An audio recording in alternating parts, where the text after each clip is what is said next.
आज है 13 नवंबर 2023 और आज हम पढ़ेंगे 11 नवंबर, 12 नवंबर और 13 नवंबर तीनों की न्यूज़ एक साथ। ये न्यूज़ टुडे सेक्शन है विद IAS इंस्पायरिंग इनोवेशन के द्वारा लाया गया है और प्रीलिम्स 2024 की दृष्टि से बेहद महत्वपूर्ण खबरें और मेंस और इंटरव्यू की दृष्टि से भी इम्पोर्टेंट हो सकती हैं। इन खबरों को हम एक बार अपनी नज़रों से निकालते हैं। ध्यान दीजिएगा, पहली खबर क्या है। केंद्रीय विद्युत प्राधिकरण सेंट्रल इलेक्ट्रिशियल अथॉरिटी, ठीक, सेंट्रल इलेक्ट्रिसिटी अथॉरिटी CEA ने इलेक्ट्रिक वाहन EV से ग्रिड चार्जिंग को बढ़ावा देने के लिए बैटरी मानकीकरण का प्रस्ताव प्रस्तुत किया है। ठीक है, CEA यानी सेंट्रल इलेक्ट्रिसिटी अथॉरिटी का यह प्रस्ताव उन सेवाओं का संक्षिप्त विवरण प्रदान करता है जिन्हें इलेक्ट्रिक वाहन स्मार्ट चार्जिंग के माध्यम से विद्युत प्रणाली को प्रदान कर सकते हैं। इलेक्ट्रिक वाहन स्मार्ट चार्जिंग के माध्यम से विद्युत प्रणाली को प्रदान कर सकते हैं। स्मार्ट चार्जिंग को मुख्य रूप से द्विदिश यानी बाई डायरेक्शनल चार्जिंग अर्थात वाहन से ग्रिड V2G चार्जिंग शामिल होती हैं। कभी कभी रिवर्स चार्जिंग भी कहा जाता है। वाहन से ग्रिड V2G चार्जिंग के लाभ देखिए। विद्युत प्रणाली के परिचालनों में लचीलापन आता है, इससे ये लाभ होता है। ठीक है, विद्युत प्रणाली के परिचालनों में लचीलापन इस प्रकार इस प्रणाली में प्रभावी रूप से प्रत्येक इलेक्ट्रिक वाहन micro grid connected storage unit बन सकती हैं। इस तरह ईवी में विद्युत प्रणाली को अलग अलग प्रकार की सेवाएं प्रदान करने की क्षमता होगी। पीक सेविंग के माध्यम से नवीनीकरणीय ऊर्जा का बेहतर एकीकरण, इसमें विद्युत की अधिकतम मांग को संतुलित करने तथा विद्युत की अधिक मांग को प्रबंधन पर बल लिया गया है। इसके तहत अपराध से पहले लेट मॉर्निंग व अपराह्न के दौरान अपराह्न से पहले लेट मॉर्निंग और अपराह्न के दौरान चार्जिंग करने और सौर ऊर्जा के उपयोग को प्रोत्साहन प्रदान किया जाता है। पीक सेविंग यानी पीक सेविंग ऊर्जा उपयोग प्रबंधन प्रणाली है। पीक सेविंग क्या है? ऊर्जा उपयोग प्रबंधन प्रणाली है। इसमें विद्युत ग्रिड से बिजली की अधिकतम मांग की अवधि के दौरान बिजली की खपत को कम करने के लिए विविध उपाय शामिल होते हैं। यानी जिस समय सबसे ज़्यादा मांग है उस समय बिजली की खपत को कम करने की बात यहाँ पर की गई है। एंड उस समय इसका बिजली का उपयोग किया जा सकता है जिस समय मांग कम रहती है।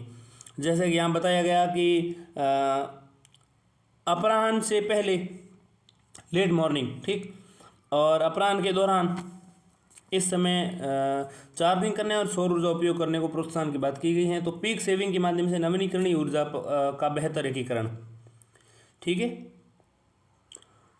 अपराह्न से पहले और अपराह्न के बाद, अपराह्न के दौरान, अपराह्न से पहले की बात की गई है। मुख्य सिफारिशें देखें तो ध्यान दीजिएगा, विद्युत ग्रिड और मोबिलिटी के बीच तालमेल के लिए एक केंद्रीकृत निगरानी प्रणाली स्थापित की जानी चाहिए। विद्युत ग्रिड और मोबिलिटी के बीच में तालमेल के लिए एक केंद्रीकृत निगरानी प्रणाली स्थापित की जानी चाहिए। मुख्य सिफारिशें की गई हैं। दूसरी सिफारिश में चार्जिंग पॉइंट्स पर ऊर्जा भंडारण प्रणाली युक्त पूरक ग्रिड चार्जिंग स्थापित की जानी चाहिए। ठीक है, इसके अलावा उन्नत मीटरिंग अवसंरचना प्रतिष्ठानों की स्थापना की सुविधा प्रदान की जानी चाहिए। उक्त व्यवस्था को हाइब्रिड और इलेक्ट्रिक वाहनों का तीव्र अंगीकरण एवं विनिर्माण यानी FAME योजना जैसे नीतिगत उपायों द्वारा समर्थन देने की आवश्यकता है। CEA यानी कि सेंट्रल इलेक्ट्रिसिटी अथॉरिटी की स्थापना विद्युत आपूर्ति अधिनियम 1948, विद्युत अधिनियम जिसको विद्युत कोष्ठक में आपूर्ति अधिनियम 1948 के तहत इसकी स्थापना की गई है। CEA की विद्युत अधिनियम 2003 के तहत सौंपे गए कार्यों को संपन्न करता है और विद्युत अधिनियम 2003 को विद्युत आपूर्ति अधिनियम 1948 की जगह लागू किया गया है। सबसे पहले विद्युत अधिनियम 1948 आया, फिर विद्युत अधिनियम 2003 आया और 2003 के तहत CE को कार्य सौंपे गए हैं और स्थापना 1948 से की गई है। यहाँ पर देखिए ग्रिड है और ग्रिड से फिर V2 यूनिट को मिलती है और V2 यूनिट से जो है इलेक्ट्रिक व्हीकल को मिल जाती हैं और इसमें हाई वोल्टेज बैटरी इसमें शामिल होती हैं। दूसरी खबर जो है वो है सूचना और प्रसारण मंत्रालय ने व्यापक डिजिटल विज्ञापन नीति 2023 को मंजूरी दी है। व्यापक डिजिटल विज्ञापन नीति 2023 को मंजूरी दी है। सूचना और प्रसारण मंत्रालय क्या है, सबसे पहले समझते हैं। यह केंद्रीय संचार ब्यूरो यानी CBC के अंतर्गत आता है। ठीक है, देखिए सूचना और प्रसारण मंत्रालय जो है सूचना और प्रसारण मंत्रालय जो है उसने डिजिटल व्यापक नीति 2023 को मंजूरी दी है। इस मिनिस्ट्री की जो नीति है डिजिटल विज्ञापन नीति 2023 को मंजूरी मिली है इस मिनिस्ट्री से। ये जो पॉलिसी है केंद्रीय संचार ब्यूरो CBC को सरकारी योजना और नीतियों पर जागरूकता प्रसार करने के लिए डिजिटल मीडिया स्पेस को लाभ उठाने में सक्षम बनाएगी। ठीक, ये मंजूरी जो मिली है इस पॉलिसी के डिजिटल विज्ञापन पॉलिसी जो है जिसको डिजिटल एडवर्टाइजमेंट जो पॉलिसी 2023 है ये सरकारी योजनाओं को और नीतियों के बारे में जागरूकता का प्रसार लाने के लिए डिजिटल मीडिया स्पेस का लाभ उठाने में सक्षम बनाएगी। इस पॉलिसी के मकसद क्या है, उद्देश्य क्या है, तो इसके पर्पज़ है भारत सरकार के अलग अलग मंत्रालयों और विभागों की सोशल मीडिया पहुंच में सुधार करना। अलग अलग भारत सरकार के जो भी अलग अलग मंत्रालय अलग अलग मिनिस्ट्री हैं उसके अलग अलग डिपार्टमेंट्स हैं उन तक सोशल मीडिया पहुंच सके, इसको सक्षम बनाएगा। इसका एक सक्षम बनाना इसका उद्देश्य है, सुधार करना उसमें। दूसरा, एक ऐसे नीतिगत ढांचे को लागू करना जो मंत्रालयों और CBC यानी कि सेंट्रल ब्यूरो फॉर कम्युनिकेशन, केंद्रीय संचार ब्यूरो कहते हैं इसको, तो एक ऐसे नीतिगत ढांचे का निर्माण करना जो मिनिस्ट्री जो भी central bureau for communication CBC है उसको सोशल मीडिया प्लेटफॉर्म के साथ जोड़ने में सक्षम बनाएगा। इस नीति की विशेषताएं ये हैं कि ये पॉलिसी जो डिजिटल विज्ञापन नीति कहला रही हैं इसको CBC यानी सेंट्रल ब्यूरो फॉर कम्युनिकेशन और OTT और वीडियो ऑन डिमांड स्पेस में एजेंसियों व संगठनों की सूची तैयार करने में सक्षम बनाएगी। CBC को डिजिटल ऑडियो प्लेटफॉर्म्स का पैनल तैयार करने में सक्षम बनाएगी। इसे पॉडकास्ट और डिजिटल ऑडियो प्लेटफॉर्म पर ऑडियंस की बढ़ती संख्या का लाभ उठाते हुए मंत्रालयों का अधिक ऑडियंस तक पहुंचाने में मदद करेगी। प्रतिस्पर्धी बोली प्रक्रिया की शुरुआत की बात करें तो इसे विज्ञापन दरों के उचित निर्धारण व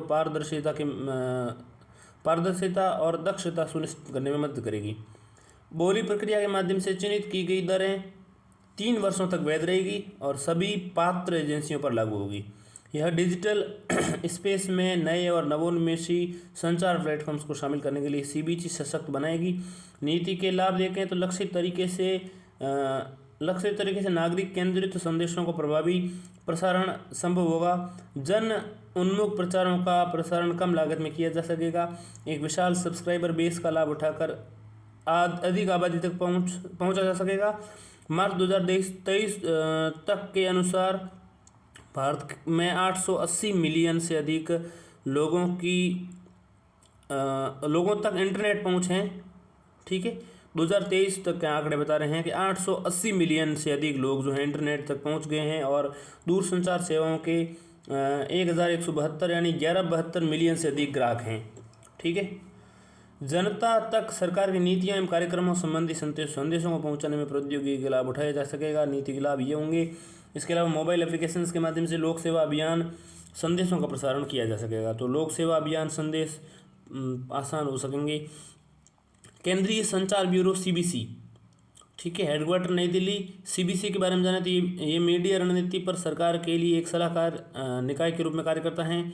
उत्पत्ति इसे पूर्ववर्ती विज्ञापन और दृश्य प्रचार निदेशालय DAVP, क्षेत्रीय प्रसार निदेशालय DFP और गीत और नाटक प्रभाग, ठीक है, सॉन्ग एंड ड्रामा क्या कहते हैं प्रभाग को हम डिवीज़न के एकीकरण द्वारा 2017 में स्थापित किया गया था। CBC की बात करें, इसका हेडक्वार्टर नई दिल्ली में है।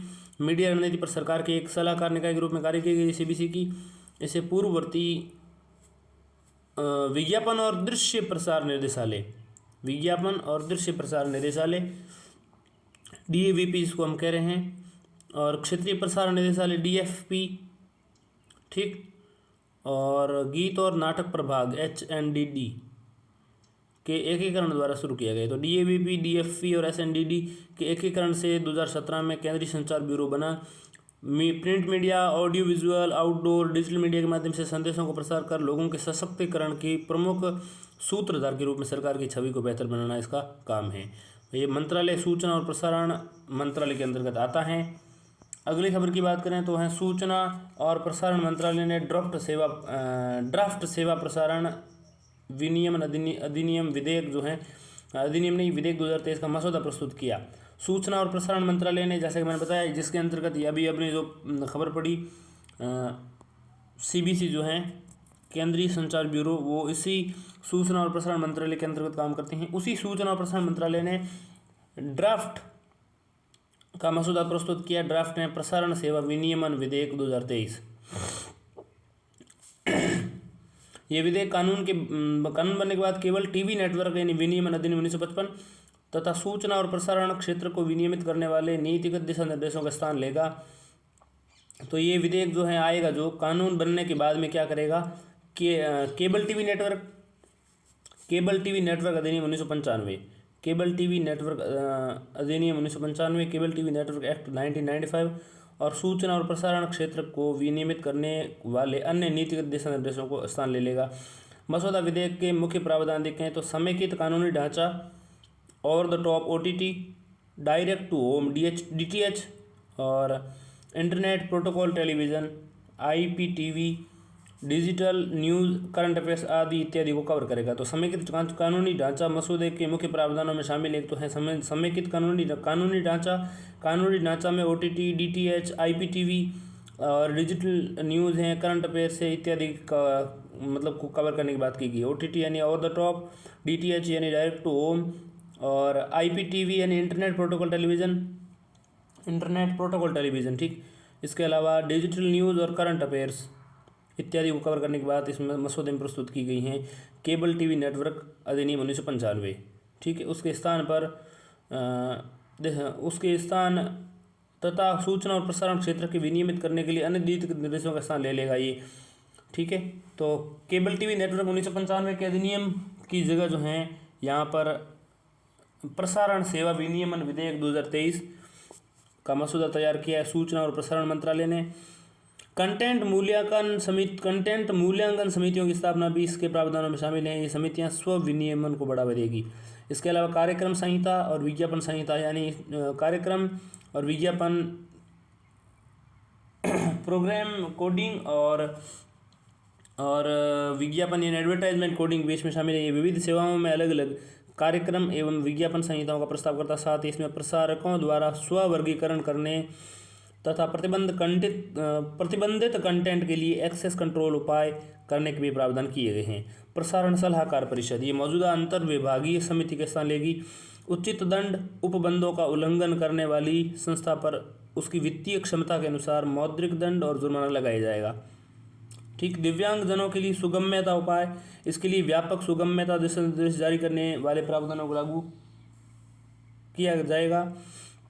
अवसंरचनाओं को साझा करना और प्लेटफॉर्म सेवाएं भी शामिल हैं इसमें। ये विधेयक प्रसारण नेटवर्क ऑपरेटर्स के बीच अवसंरचनाओं को साझा करने और प्लेटफॉर्म सेवाएं प्रदान करने का भी प्रावधान करता है। विधेयक की आवश्यकता क्यों है? विधेयक की आवश्यकता इसलिए है क्योंकि एकीकृत और भविष्य केंद्रित दृष्टिकोण बनाया जाएगा इससे, ठीक है। इसके अलावा ये विधेयक अप्रासंगिक विधेयक की आवश्यकता क्यों है? इसमें एकीकृत और भविष्य केंद्रित दृष्टिकोण अपनाया गया है। ये विधेयक अप्रासंगिक अधिनियमों, नियमों, दिशा निर्देशों को हटाकर प्रसारण क्षेत्र के विनियामक ढांचे में सुधार करेगा। ये दिव्यांगजन जैसे समुदाय के समावेशन को बढ़ावा देगा। यह वन स्टॉप कानून के रूप में व्यवसाय की सुगमता को बढ़ावा देगा। अब हम बात करते हैं अगली खबर की है। वो सरकार ने वित्त वर्ष 2024 का पहला सॉवरेन ग्रीन बॉन्ड जो है सॉवरेन ग्रीन बॉन्ड जारी किया है। सरकार ने वित्त वर्ष 2024 का पहला सॉवरेन ग्रीन बॉन्ड जारी कर दिया है। ग्रीन बॉन्ड क्या होता है समझते हैं। ग्रीन बॉन्ड वास्तव में ऋण लिखित यानी डेब्ट इंस्ट्रूमेंट्स होते हैं। इसके माध्यम से जुटाए गए धन का उपयोग पर्यावरण की दृष्टि से संधारणीय परियोजनाओं के वित्त पोषण में होता है। पहला सॉवरेन ग्रीन बॉन्ड जारी करने की घोषणा केंद्रीय बजट 2022-23 में की गई थी और 2024 का पहला ये जारी कर दिया गया है। बाद में वित्त मंत्रालय ने भारत के final sovereign green bond framework को मंजूरी दी। इस फ्रेमवर्क के मुख्य घटक निम्नलिखित हैं। बॉन्ड में ये सारी चीज़ें शामिल हैं। बॉन्ड से प्राप्त आय का उपयोग देखें। निम्नलिखित घटक शामिल हैं इस फ्रेमवर्क में। तो एक तो बॉन्ड से प्राप्त आय का उपयोग, ग्रीन बॉन्ड से जुटाए गए धन का उपयोग पात्र 9 श्रेणियों की परियोजनाओं के वित्त पोषण हेतु किया जाएगा। इन श्रेणियों में स्वच्छ परिवहन भी शामिल है। परियोजना मूल्यांकन और चयन प्रक्रिया, इसके लिए निम्नलिखित 2 स्तरीय गवर्नेंस का प्रावधान किया गया है। परियोजना के चयन की आरंभिक जिम्मेदारी परियोजना या कार्यक्रम की कार्यान्वयन करने वाली प्रभारी मंत्रालय या विभाग के पास है। इसके अलावा हरित वित्त कार्य समिति देखें तो मंत्रालयों या विभागों के निर्णयों का पर्यवेक्षण और सत्यापन करती हैं। ठीक है। प्रबंधन की बात करें तो बॉन्ड से जुटाए गए धन को भारत की संचित निधि में जमा किया जाता है। इस धन का प्रबंधन केंद्रीय वित्त मंत्रालय का सार्वजनिक ऋण प्रबंधन प्रकोष्ठ पब्लिक डेप्ट मैनेजमेंट सेल, ठीक है, PDMC करता है। लेखा परीक्षा की बात करें तो नियंत्रण एवं महालेखा परीक्षक CAG द्वारा की जाती है लेखा परीक्षा। तो ये है, सरकार ने वित्त वर्ष 2024 का पहला सॉवरेन ग्रीन बॉन्ड जारी किया है। ग्रीन बॉन्ड वास्तव में ऋण लिखित होते हैं, ठीक है। इसके माध्यम से जुटाए गए धन का उपयोग पर्यावरण की दृष्टि से संधारणीय परियोजनाओं के वित्त पोषण में करना है। तो पर्यावरण पर खर्च होना कुल मिला के बात ये है। SG सॉवरेन ग्रीन बॉन्ड्स, तो सॉवरेन ग्रीन बॉन्ड SGRB, तो SGRB जो है जारी करने की घोषणा केंद्रीय बजट 2022-23 में की गई थी। वह वित्त मंत्रालय ने भारत के final sovereign green bond framework को मंजूरी दे दी है। इस फ्रेमवर्क के मुख्य घटक निम्नलिखित हैं। बॉन्ड से प्राप्त आय का उपयोग, ग्रीन बॉन्ड से जुटाए गए धन का उपयोग मात्र 9 श्रेणी की परियोजना वित्त पोषण हेतु किया जाएगा। इन श्रेणियों में स्वच्छ परिवहन भी शामिल हैं। मूल्यांकन, परियोजना और चयन प्रक्रिया के लिए 2 स्तरीय गवर्नेंस प्रक्रिया का प्रावधान किया गया है। 2 स्तरीय गवर्नेंस की प्रक्रिया में है। परियोजनाओं के चयन की आरंभिक जिम्मेदारी जो है वो परियोजना या कार्यक्रम का कार्यान्वयन करने वाले प्रभारी मंत्रालय या विभाग के पास होगी। इसके अलावा हरित कार्य समिति हैं जो मंत्रालयों में विभागों के निर्णयों का पर्यवेक्षण और सत्यापन करती हैं। ठीक है। प्रबंधन की बात करें तो बॉन्ड से जुटाए गए धन को भारत संचित निधि में रखा जाएगा और इस धन का प्रबंधन जो है केंद्रीय वित्त मंत्रालय का सार्वजनिक ऋण प्रबंधन प्रकोष्ठ PDMC करता है और CAG इसके लेखा परीक्षा करता है। सॉवरेन ग्रीन बॉन्ड के लाभ देखें। चूँकि ये बॉन्ड सरकारी संस्था द्वारा जारी किए जाते हैं, इसलिए ऋण के डूबने और डिफ़ॉल्ट संबंधी जोखिम नहीं होता है। ठीक है। इस तरह के बॉन्ड में परियोजना विशेष से जुड़े जोखिम भी नहीं होते हैं। दरअसल बॉन्ड खरीदने वाले परियोजना के सार्वजनिक वित्त पोषण में मदद करते हैं। सॉवरेन ग्रीन बॉन्ड से जुड़ी चुनौतियों में है वित्त पोषित परियोजनाओं में ग्रीन वॉशिंग का खतरा बना रहता है। ग्रीन वॉशिंग के तहत परियोजना के पर्यावरण हितैषी का दावा किया जाता है, लेकिन वास्तव में ये पर्यावरण को नुकसान पहुंचा रही होती हैं। निवेश संबंधी नियमों की वजह से चुनिंदा बड़े निवेशक ही परिपक्वता तक ग्रीन बॉन्ड अपने पास रखते हैं। इस बॉन्ड बाजार में ऐसे बॉन्ड की लिक्विडिटी कम है, खरीदार कम होते हैं या कम हो जाती हैं, जो इनमें मूल्य का अंतर भी बना रहता है। अगली जो खबर है वो है आर्थिक सहयोग और विकास मंत्रालय संगठन, आर्थिक सहयोग और विकास संगठन, ठीक, organization for economic cooperation and development, OECD ने 2040 तक प्लास्टिक प्रदूषण को समाप्त करने की ओर शीर्षक से रिपोर्ट जारी की है। 2040 तक प्लास्टिक प्रदूषण को समाप्त करने की ओर शीर्षक से रिपोर्ट जारी की है और ये रिपोर्ट की है आर्थिक सहयोग और विकास मंत्रालय and organization for economic cooperation and development. यह रिपोर्ट प्लास्टिक प्रदूषण पर अंतर सरकारी वार्ता समिति यानी INC 3 के तीसरे सत्र के आयोजन से ठीक 2 दिन पहले जारी की गई है। ये रिपोर्ट जो है जिसको हम कह रहे हैं 2040 तक प्लास्टिक प्रदूषण को समाप्त करने की ओर शीर्षक से रिपोर्ट जारी हुई है। आर्थिक सहयोग और विकास मंत्रालय, क्षमा कीजिएगा, आर्थिक सहयोग और विकास संगठन ने ये रिपोर्ट जारी की है। रिपोर्ट प्लास्टिक प्रदूषण पर अंतर सरकारी वार्ता, ठीक, इंटर गवर्नमेंटल जो कन्वर्सेशन कमेटी है INC, ठीक है, उसके तीसरे सत्र के आयोजन से ठीक 2 दिन पहले की गई इन रिपोर्टों में सरकारों और नीति निर्माताओं के लिए प्लास्टिक के संपूर्ण जीवन चक्र, उत्पादन, उपयोग और अपशिष्ट से निपटने के लिए रोड मैप प्रदान किया जाएगा। रोड मैप में प्लास्टिक के उत्पादन और मांग पर अंकुश लगाने, इसके चक्रीय उपयोग बढ़ाने आदि पर ध्यान केंद्रित करने की सलाह दी गई है। रिपोर्ट के मुख्य बिंदुओं पर नज़र डालें तो प्लास्टिक प्रदूषण से निपटने का पारंपरिक तरीका पर्याप्त नहीं है।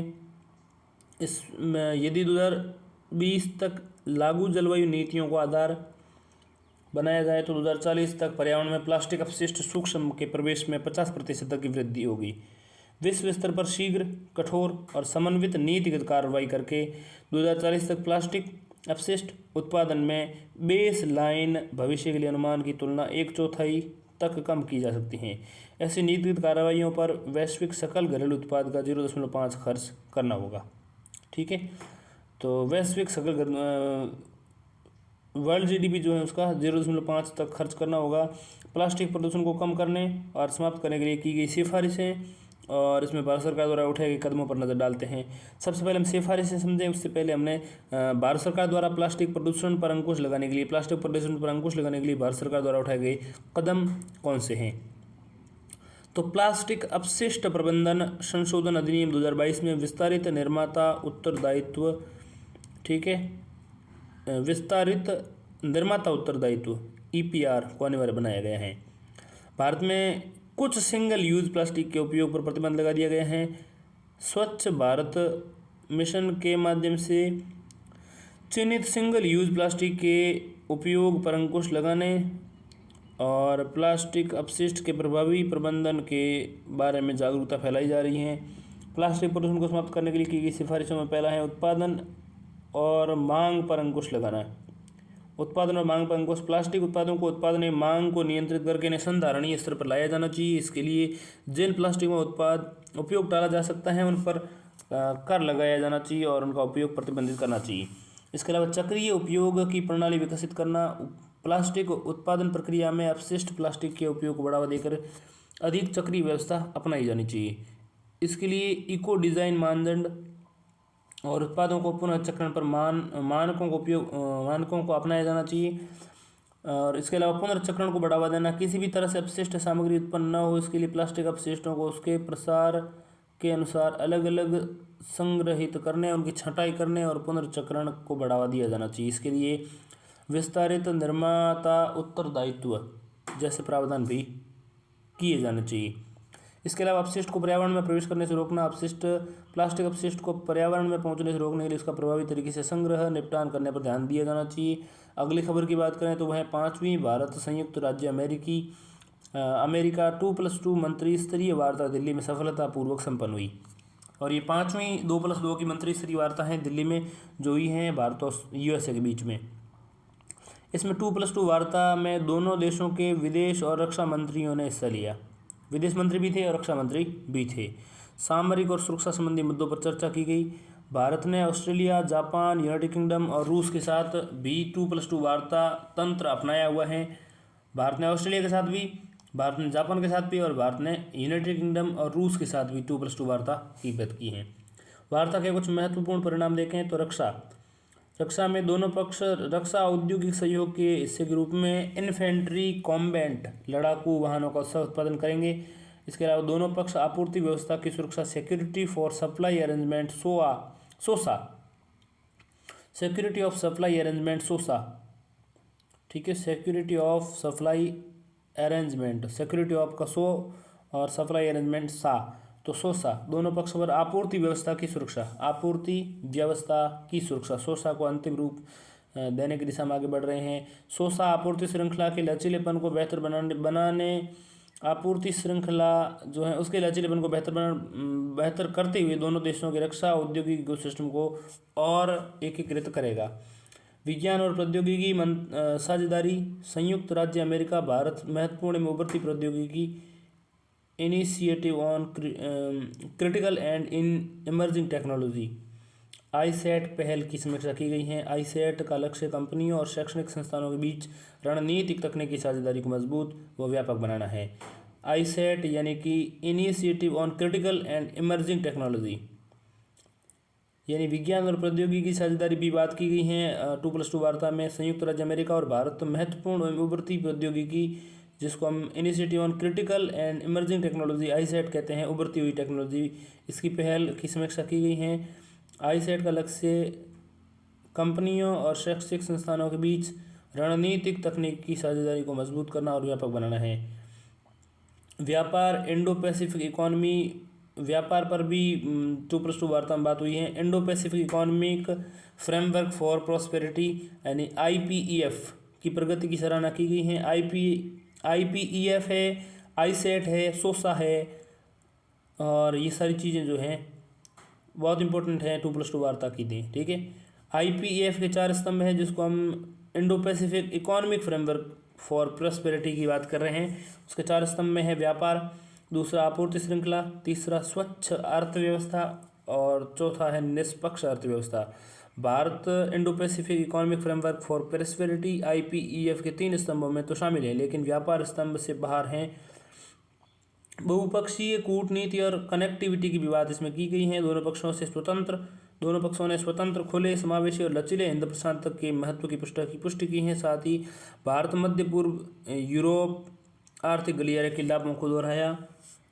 ठीक है, भारत मध्य पूर्व यूरोप आर्थिक गलियारे के लाभों को दोहराया। भारत और मध्य पूर्व आर्थिक गलियारा जो है उसके लाभों को दोहराया। इसके अलावा अन्य संयुक्त राज्य अमेरिका ने कैंसर मून शॉट कार्यक्रम के तहत सहयोग में सुधार का उल्लेख किया है। अब भारत अमेरिका संबंधों के मुख्य पहलू पर नजर डालें तो भारत के लिए अमेरिका जो है भारत का सबसे बड़ा निर्यात गंतव्य है। अमेरिका भारत का सबसे बड़ा निर्यात गंतव्य है, यहाँ से सबसे ज़्यादा एक्सपोर्ट होता है अमेरिका में भारत का। अमेरिका भारत को रक्षा उपकरणों, हथियारों की आपूर्ति करने वाला तीसरा सबसे बड़ा देश है। साथ ही इसने भारत के एक प्रमुख रक्षा भागीदार के रूप में मान्यता दी है। दोनों पक्षों ने 2020 में संपन्न basic exchange and cooperation agreement BECA जैसी रक्षा सहयोग संधियों पर हस्ताक्षर किए हैं। हाल ही में भारत अमेरिका के नेतृत्व वाली खनिज सुरक्षा साझेदारी मिनरल सिक्योरिटी पार्टनरशिप MSP में शामिल है। इसका उद्देश्य खनिजों की आपूर्ति सुनिश्चित करना है। जो महत्वपूर्ण खनिज है, क्रिटिकल मिनरल्स हैं, उसकी आपूर्ति सुनिश्चित करना है। तो भारत अमेरिकी संबंधों में जैसा कि मैंने बताया, भारत के लिए जो अमेरिका है सबसे बड़ा निर्यात गंतव्य है। अमेरिका भारत को रक्षा हथियारों की आपूर्ति करने वाला तीसरा सबसे बड़ा देश है। इसके साथ ही भारत को एक प्रमुख रक्षा भागीदार के रूप में मान्यता भी है भारत को। ठीक है, दोनों पक्षों ने 2020 में संपन्न basic exchange and cooperation agreement BECA 2020 में संपन्न हुआ। ये एग्रीमेंट है एक, जैसी रक्षा संधियों पर हस्ताक्षर किए गए। बेका जैसी रक्षा संधि 2020 में की गई भारत अमेरिका के मध्य। हाल ही में भारत अमेरिका के नेतृत्व वाली खनिज सुरक्षा साझेदारी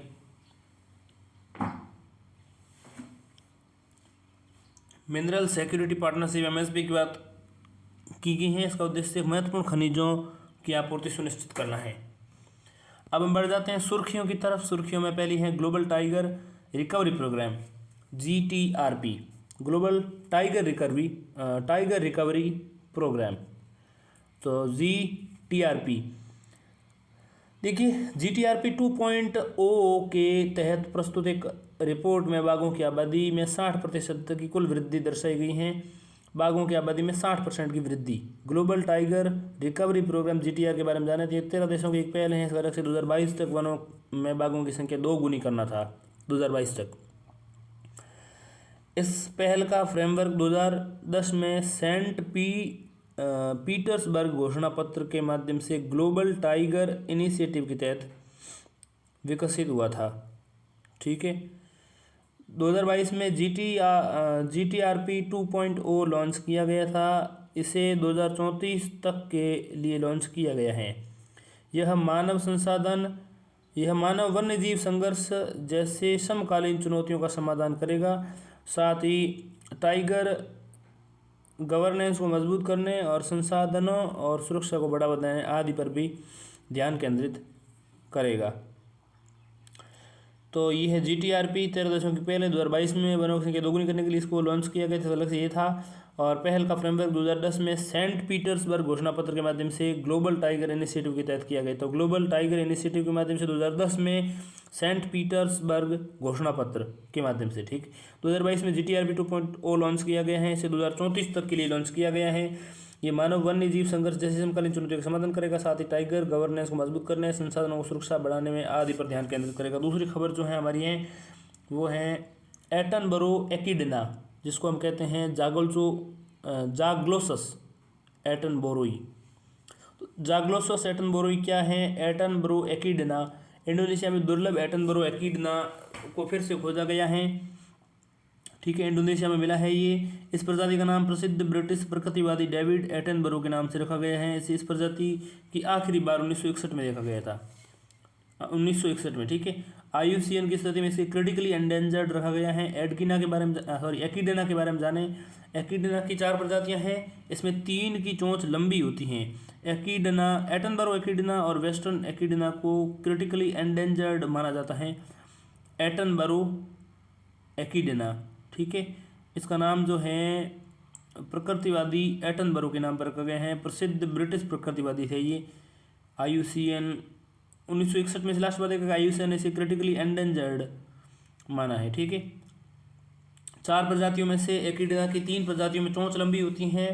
एटनबरो जो डेविड एटनबरो थे, ब्रिटिश व्यक्ति, उनके नाम पर रखा गया एटनबरो एक्टिना। और वेस्टर्न एक्टिना को क्रिटिकली एंडेंजर्ड माना जाता है, वेस्टर्न और एटनबरो एक्टिना निशाचर और शर्मीले होते हैं, रात में निकलते हैं और शर्मीले भी होते हैं। ये मोनोट्रेम्स के सदस्य हैं। मोनोट्रेम्स अंडा देने वाले स्तनधारी होते हैं। अंडा भी देते हैं, स्तनधारी भी होते हैं, स्तन भी होते हैं, अंडा भी देते हैं। तो मोनोट्रेम्स अंडा देने वाले स्तनधारियों में शामिल हैं, उनको हम मोनोट्रेम्स कहते हैं। निशाचर शर्मीले होते हैं एक्टिना। इस समूह का एकमात्र अन्य सदस्य डक बिल्ड बत्तख जैसी चोंच वाले प्लेटिपस हैं। एकमात्र अन्य सदस्य हैं डक बिल्ड, ठीक है। इस समूह यानी कि मोनोट्रेम्स की बात करें, मोनोट्रेम्स में एक होता है डक बिल्ड बत्तख जैसी चोंच वाला प्लेटिपस, ठीक है। डक बिल्ड प्लेटिपस कहते हैं। एक तो प्लेटिपस है और एक ये एक्टिना है। एक्टिना जो होते हैं वो जैसे मैंने बताया मोनोट्रेम्स है। मोनोट्रेम्स का मतलब क्या है? अंडे देने वाले स्तनधारी, ठीक है। एक्टिना की अन्य प्रजातियां ऑस्ट्रेलिया, जिसको हम तस्मानिया सहित अन्य न्यू गिनी में पाई जाती हैं। ऑस्ट्रेलिया और न्यू गिनी में पाई जाती हैं। ऑस्ट्रेलिया यानी तस्मानिया सहित और न्यू गिनी में पाई जाती हैं एक्टिना की अन्य प्रजातियां। अगली खबर की बात करें तो वो है बोंगो सागर 2023। बोंगो सागर 23 क्या है? भारत बांग्लादेश के बीच आयोजित एक द्विपक्षीय नौसैनिक अभ्यास है। बोंगो सागर 23 की बात हो गई। अब अगली खबर की बात करें तो वो है इजरायली बस्तियों की निंदा करने वाला संयुक्त राष्ट्र का संकल्प। इजरायली बस्तियों की निंदा करने वाला संयुक्त राष्ट्र का संकल्प भी आया है। भारत ने इजरायली बस्तियों द्वारा फिलिस्तीन में की जाने वाली हिंसक गतिविधियों की निंदा करने वाले संयुक्त राष्ट्र के संकल्प का समर्थन किया है। इजरायली बस्तियों द्वारा, भारत ने इजरायली बस्तियों के द्वारा फिलिस्तीन में की जाने वाली हिंसक गतिविधियों की, तो इजरायली बस्तियां फिलिस्तीन में हिंसक गतिविधियों की बढ़ावा दे रही हैं, उनकी निंदा करने वाला UN राष्ट्र का संकल्प आया है, उसका भारत ने समर्थन किया है। संयुक्त राष्ट्र का ये मसौदा संकल्प बहुमत से पारित हुआ है। इसका शीर्षक पूर्वी यरूशलेम सहित अधिकृत फिलिस्तीन क्षेत्र और अधिकृत सीरियाई गोलन में इजरायली बस्तियां। 145 देशों चीन, फ्रांस, जापान और रूस सहित ने इस संकल्प का समर्थन किया था। चीन ने भी, फ्रांस ने भी, जापान ने भी और रूस ने भी, 145 देशों ने, ठीक है। 7 देशों अमेरिका, कनाडा और कुछ देशों ने इसका विरोध किया था।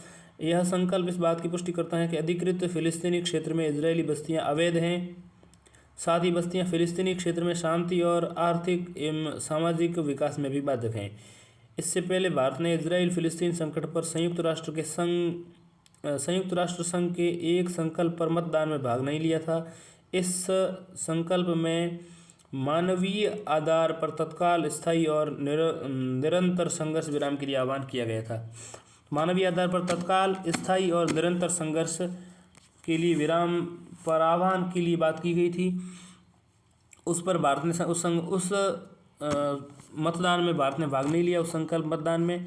लेकिन अभी जो इजराइल की बस्तियों के द्वारा फिलिस्तीन में की जाने वाली हिंसक गतिविधियां उसकी निंदा करने वाला संयुक्त राष्ट्र का संकल्प जो आया है, इजरायली बस्तियों की निंदा करने वाला संयुक्त राष्ट्र का संकल्प, उसका भारत ने क्या किया है, समर्थन किया है। अब बात करते हैं अगली खबर की, वो है बेन गुरियन नहर परियोजना। बेन गुरियन नहर परियोजना कहाँ की है और क्या है, ध्यान दीजिएगा। बेन गुरियन नहर, इस परियोजना में लाल सागर को भूमध्य सागर से जोड़ने की योजना प्रस्तुत की गई है। इस वो लाल सागर को भूमध्य सागर से जोड़ने की, इसको हम कहते हैं बेन गुरियन परियोजना। लाल सागर को भूमध्य सागर से जोड़ने की परियोजना की गई है।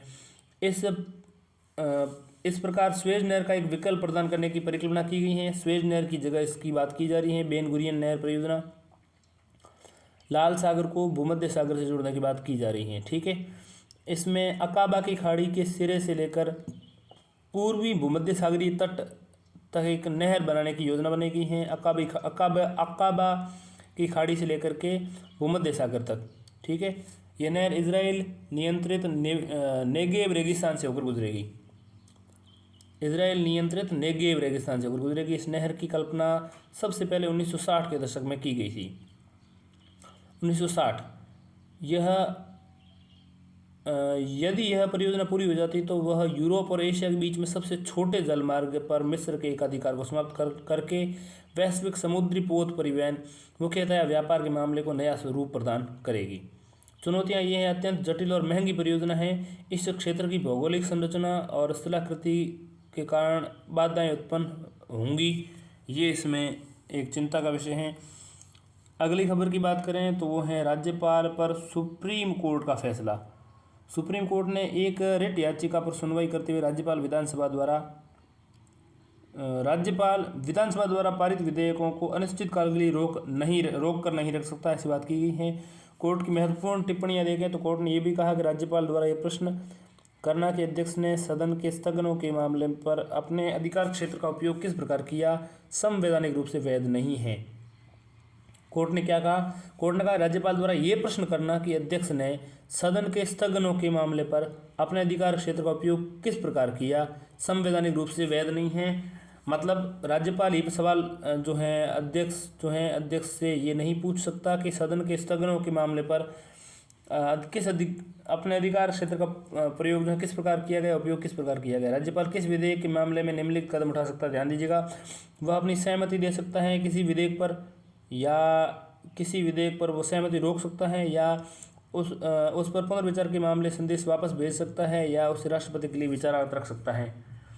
राज्यपाल का उद्देश्य एक ऐसे संवैधानिक पद के रूप में कार्य करना चाहिए जो संवैधानिक सरोकारों से संबंधित मामलों पर सरकार का मार्गदर्शन करे। विधेयकों को मंजूरी देने में राज्यपाल की भूमिका के बारे में अधिक जानकारी के लिए कृपया 3 नवंबर 2023 का न्यूज़ टुडे देखें। 3 नवंबर की खबर जो है आपको ज़रूर पढ़नी चाहिए। विधेयकों के लिए राज्यपाल के समर्थन की बात की, राज्यपाल के बारे में और बताया गया है विस्तार से यहाँ पर। ठीक है, अगली खबर की बात करें तो वो खबर है इंश्योरेंस श्योरिटी बॉन्ड।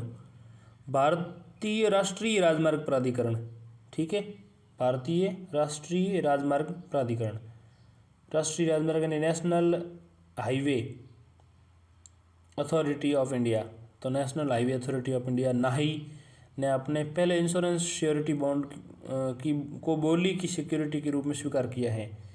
ठीक है, तो भारतीय राष्ट्रीय राजमार्ग प्राधिकरण, the national highway authority of India ने अपने पहले इंश्योरेंस श्योरिटी बॉन्ड को बोली की सिक्योरिटी के रूप में स्वीकार किया है। इंश्योरेंस श्योरिटी बॉन्ड के बारे में जानें तो ये एक त्रिपक्षीय अनुबंध है। इसमें एक पक्ष जमानतकर्ता श्योरिटी को, दूसरे पक्ष प्रिंसिपल के प्रदर्शन या दायित्वों की, तीसरे पक्ष यानी ऑब्लिजी की गारंटी देता है। यह बुनियादी ढांचा परियोजनाओं के लिए जमानती व्यवस्था के रूप में कार्य करता है। साथ ही कॉन्ट्रैक्टर के साथ साथ प्रिंसिपल को भी सुरक्षा प्रदान करता है।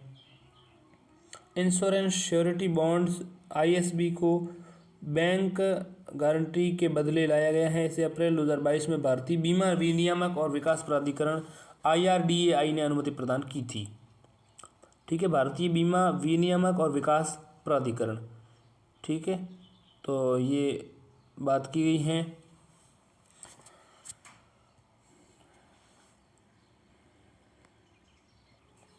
IRDAI यहाँ पर भारतीय बीमा विनियामक और विकास प्राधिकरण के लिए अंग्रेजी शॉर्ट फॉर्म है।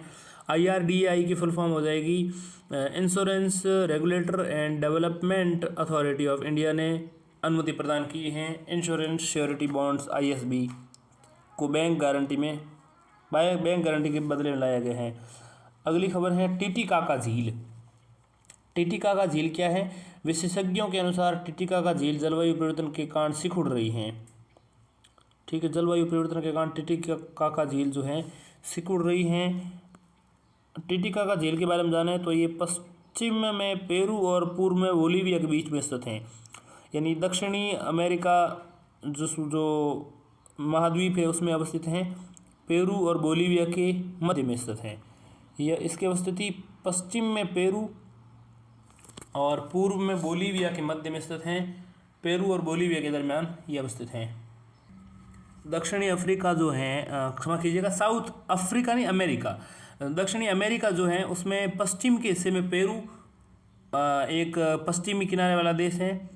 ठीक है, पेरू के जस्ट नीचे चिली है, ठीक है, और उसके जस्ट नीचे बोलीविया भी है। तो बोलीविया और पेरू के बीच में है। बोलीविया और पराग्वे दो देश ऐसे देश हैं वहाँ पर साउथ अमेरिका में जो स्थलरुद्ध देश हैं। पराग्वे जो हैं बोलीविया के भी डाउन में है, दक्षिण में। ठीक है, बोलीविया की राजधानी लापाज है और यहाँ पर जो पेरू है, पेरू की राजधानी लीमा है। ठीक है, पेरू जो लीमा राजधानी है वो इम्पोर्टेंट क्लाइमेट चेंज यहाँ पर एक कॉन्फ्रेंस भी हुई है 2014 में। ठीक है, लीमा तो इसलिए इम्पोर्टेंट है।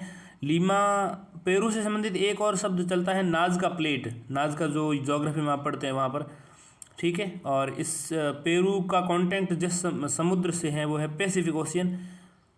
ठीक है, और बोलीविया जो है स्थलरुद्ध देश है, उसकी राजधानी लापाज है और बोलीविया को सर्वाधिक ऊंची राजधानी भी कहते हैं, सर्वोच्च राजधानी भी कहते हैं। ठीक है, बोलीविया में एक राजधानी जुडिशियल कैपिटल भी है उसकी, सुक्रे। ठीक है, तो बोलीविया और पेरू के दरमियान ये झील है जिसको टिटिकाका झील कह रहे हैं। ठीक है, दक्षिणी अमेरिका की सबसे बड़ी ताजे पानी की झील ये है। दक्षिणी अमेरिका की सबसे बड़ी ताजे पानी की झील, ये दुनिया की सबसे बड़ी झीलों में से एक, सबसे ऊंचाई पर स्थित नौहवैन अनुकूल जल निकाय है। ठीक है, सबसे ऊंचाई पर स्थित हैं क्योंकि वैसे भी जो बोलीविया की राजधानी लापाज है वो सर्वोच्च राजधानी यहाँ पर है, तो ये सबसे ऊंचे इलाकों में से एक है। ये बोलीविया का इलाका जो होता है जिस इलाके में ये झील अवस्थित है। ठीक है, दक्षिण अमेरिका की सबसे बड़ी ताजे पानी की झीलें, दुनिया की सबसे बड़ी झीलों में से एक, सबसे ऊंचाई पर स्थित नौहवैन अनुकूल जल निकाय हैं। ठीक है, दुनिया की सबसे बड़ी ताजे पानी की झील दुनिया की नहीं, क्षमा कीजिएगा, दक्षिण अमेरिका की सबसे बड़ी ताजे पानी की झीलें हैं। दक्षिणी अमेरिका की सबसे बड़ी ताजे पानी की झील, दक्षिण अमेरिका के सबसे बड़े ताजे पानी की झील ये है एंडीज पर्वत श्रेणी और सबसे लंबी पर्वत श्रृंखला जो है उसके बीच एक विशाल बेसिन में ये स्थित हैं। इस बेसिन में अधिकतर अल्टीप्लेनो ऊंचे पठार अवस्थित हैं। एंडीज पर्वत जो है सबसे लंबी पर्वत श्रृंखला है विश्व की। ठीक है, पेरू और बोलीविया के दरमियान ये अवस्थित हैं, कि मध्य में ये अवस्थित है, कि बीच में ये अवस्थित हैं। टिटिकाका झील एंडीज पर्वत श्रेणी सबसे लंबी पर्वत श्रृंखला के बीच में स्थित बेसिन है ये। ठीक है, और बेसिन में अधिकतर जो है अल्टीप्लेनो ऊंचे पठार अवस्थित हैं। इस अल्टीप्लेनो में ऊंचे पठारों में एंडीज पर्वत श्रृंखला की सबसे लंबी प्रमुख श्रृंखला में ही बीच में ये बेसिन पर अवस्थित हैं। और दक्षिण अमेरिका की जो साउथ अफ्रीका है, अमेरिका की सबसे बड़ी ताजे पानी की झील ये है। ठीक है, अगली खबर की ओर बढ़ जाते हैं और सुर्खियां ही बची है हमारे पास केवल। सुर्खियों में है जीवतराम भगवान दास, JB कृपलानी। ठीक है, तो JB कृपलानी सुर्खियों में है। जीवतराम भगवान दास, JB कृपलानी का जन्म 1888 में हुआ था। इनके 1888 में जन्म के बाद 1982 में इनकी डेथ हुई थी। ध्यान दें इनके व्यक्तित्व पर। तो जीवतराम भगवान दास कृपलानी, JB कृपलानी स्वतंत्रता सेनानी, शिक्षाविद, समाजवादी विचारक थे ये। ठीक है, जीवतराम भगवान दास कृपलानी, JB कृपलानी योगदान स्वतंत्रता आंदोलन में देखे तो इन्होंने चंपारण सत्याग्रह के दौरान महात्मा गांधी के कार्यक्रमों में भाग लिया था, चंपारण के दौरान, ठीक है। और 1921 से कांग्रेस के सभी आंदोलनों में इन्होंने भाग लेना शुरू कर दिया था। 1946 में कांग्रेस के अध्यक्ष चुने गए थे जेबी कृपलानी यानी जीवितराम भगवान दास कृपलानी, ठीक है। 1946 में 1921 से सभी कांग्रेस के सभी आंदोलनों में भाग लिया। 1946 में कांग्रेस अध्यक्ष चुने गए। ब्रिटेन से भारत को सत्ता हस्तांतरण तक कांग्रेस का नेतृत्व करते रहे वे, ठीक है। 1946 में कांग्रेस अध्यक्ष चुने गए और 1947 तक लगातार जेबी कृपलानी को कांग्रेस का नेतृत्व प्रदान हुआ। वे प्रजा सोशलिस्ट पार्टी पीएसपी के संस्थापक थे। प्रजा सोशलिस्ट पार्टी पीएसपी के संस्थापक कौन थे? जीवितराम भगवान दास कृपलानी, जेबी कृपलानी। संविधान निर्माण में भूमिका देखें तो वे संविधान सभा के सदस्य थे जेबी कृपलानी और उन्हें मौलिक अधिकारों की उप समिति का अध्यक्ष बनाया गया था। मौलिक अधिकारों की उप समिति, ठीक है, उसका इनको अध्यक्ष बनाया गया था। और जैसा कि आप जानते हैं हमारे संविधान सभा में बड़ी समितियों में 8 समितियां थी, जिसमें संघ शक्ति समिति और संघीय संविधान समिति, संघ शक्ति समिति और संघीय संविधान समिति का नेतृत्व जवाहरलाल नेहरू ने किया। और इसके अलावा प्रारूप समिति डॉक्टर BR अम्बेडकर के नेतृत्व में थी। और अगर दो यहाँ पर ऐसी समितियों की बात करूँ मैं तो उसमें एक, वैसे नेहरू ने 3 समितियों के नेतृत्व की बात की थी। तो राज्यों के लिए समिति, राज्यों से समझौता करने वाली समिति का नेतृत्व भी नेहरू ने किया और संघ शक्ति समिति का नेतृत्व भी नेहरू ने किया और संघीय शक्ति समिति का संघीय संविधान समिति का नेतृत्व भी नेहरू ने किया, संघ शक्ति समिति का नेतृत्व भी नेहरू ने किया और राज्यों के लिए समिति का नेतृत्व भी नेहरू ने किया, ठीक है। और प्रसाद ने 2 समितियों का नेतृत्व किया, प्रक्रिया नियम समिति और संचालन समिति, इनका नेतृत्व डॉक्टर राजेंद्र प्रसाद ने किया, ठीक है। और यहाँ पर जो बड़ी समितियाँ इसलिए बता रहा हूँ मैं, ध्यान दीजिएगा। तो एक समिति यहाँ पर जो है सरदार पटेल के नेतृत्व में थी। तो सरदार पटेल के नेतृत्व में, वैसे यहाँ पर 2 हैं, 2 में कौन कौन सी है? एक तो सरदार पटेल के नेतृत्व में थी प्रांतीय संविधान समिति, जैसे संघीय संविधान समिति तो नेहरू के नेतृत्व में थी, प्रांतीय संविधान समिति पटेल के नेतृत्व में थी। इसके अलावा पटेल ने एक और बड़ी समिति का नेतृत्व किया था, वो थी मौलिक अधिकारों, अल्पसंख्यकों, जनजातियों और बहिष्कृत क्षेत्रों के लिए सलाहकार समिति, परामर्शदाता समिति। इसका नेतृत्व भी पटेल ने किया था। तो पटेल साहब के नेतृत्व के तहत जो बड़ी समिति थी उसके अंतर्गत यहाँ पर कुछ उप समितियाँ थी। उन उप समितियों में एक तो मौलिक अधिकार उप समिति थी जिसका नेतृत्व जेबी कृपलानी यानी जीवितराम भगवान दास कृपलानी ने किया। इसके अलावा अल्पसंख्यक उप समिति के नेतृत्व एच.सी. मुखर्जी ने किया। और इसके अलावा उत्तर पूर्व सीमांत जनजातीय क्षेत्र असम को छोड़कर जो था, आंशिक रूप से छोड़े गए क्षेत्रों के लिए उप समिति जो थी उसका नेतृत्व गोपीनाथ बोरदोलोई ने किया। और इसके अलावा छोड़े गए आंशिक रूप से क्षेत्र असम सहित, असम में संचित क्षेत्रों के अलावा की बात कर रहे हैं तो उसके लिए उप समिति, उसका नेतृत्व A.V. ठक्कर ने किया, ठीक है। और उत्तर पश्चिम फ्रंटियर जनजातीय क्षेत्र उप समिति जो थी वो भी इसमें शामिल है। छोटी समितियां बहुत सारी थी। छोटी समितियों में यहाँ पर जेबी कृपलानी का नाम नहीं आता है। जैसे मैंने बताया बड़ी समितियां थी 8 में थी संघ शक्ति समिति, संघीय संविधान समिति, एक तो संघ की शक्ति समिति, एक संघीय संविधान समिति और एक यहाँ पर जो है वो है राज्यों के लिए समिति। तो इन 3 समितियों का नेतृत्व नेहरू ने किया। मतलब अम्बेडकर ने प्रारूप समिति का नेतृत्व किया, राजेंद्र प्रसाद ने संचालन समिति और प्रक्रिया नियम समिति का नेतृत्व किया। तो इस प्रकार ये समितियां निपट जाती हैं। इसमें अब 2 पटेल साहब की समिति बचती हैं। एक तो पटेल साहब ने प्रांतीय संविधान समिति की, जैसे मैंने बताया संघीय संविधान समिति का नेतृत्व किसने किया? संघीय संविधान समिति, नेहरू जी ने प्रांतीय संविधान समिति का प्रतिनिधित्व लिया। पटेल साहब ने प्रांतीय संविधान समिति के अतिरिक्त मौलिक अधिकारों, अल्पसंख्यकों, जनजातियों तथा बहिष्कृत क्षेत्रों के लिए सलाहकार समिति के नेतृत्व किया। और इसी मौलिक अधिकारों, अल्पसंख्यकों, जनजातीय और बहिष्कृत क्षेत्रों के लिए सलाहकार समिति नाम से जो बड़ी समिति है इसके अंतर्गत 5 उप समितियां थी। उसमें एक थी मौलिक अधिकार उप समिति, उसका नेतृत्व जेबी कृपलानी यानी जीवितराम भगवान दास कृपलानी, जेबी कृपलानी ने किया, ठीक है। 1946 में प्रजा सोशलिस्ट पार्टी के संस्थापक थे ये और संविधान सभा के सदस्य भी थे। मौलिक अधिकारों के लिए उप समिति जो थी उसका अध्यक्ष भी बनाया गया इनको। गुजरात विद्यापीठ में अध्यापन के दौरान उन्हें आचार्य की उपाधि दी गई थी। और प्रादेशिक नैतिक मूल्य, ईमानदारी, निस्वार्थ भाव, साहस, सामाजिक न्याय के प्रति निष्ठा, ये सब इनके नैतिक मूल्य हैं। ईमानदारी, निस्वार्थ भाव, साहस, सामाजिक न्याय के प्रति निष्ठा, ये सब शामिल हैं। तो इस प्रकार हमने 3 दिनों की खबर एक साथ निपटा ली, और वो है 11, 12 और 13 नवंबर। अब हम कल अगली न्यूज़ को पढ़ेंगे, तब तक के लिए धन्यवाद।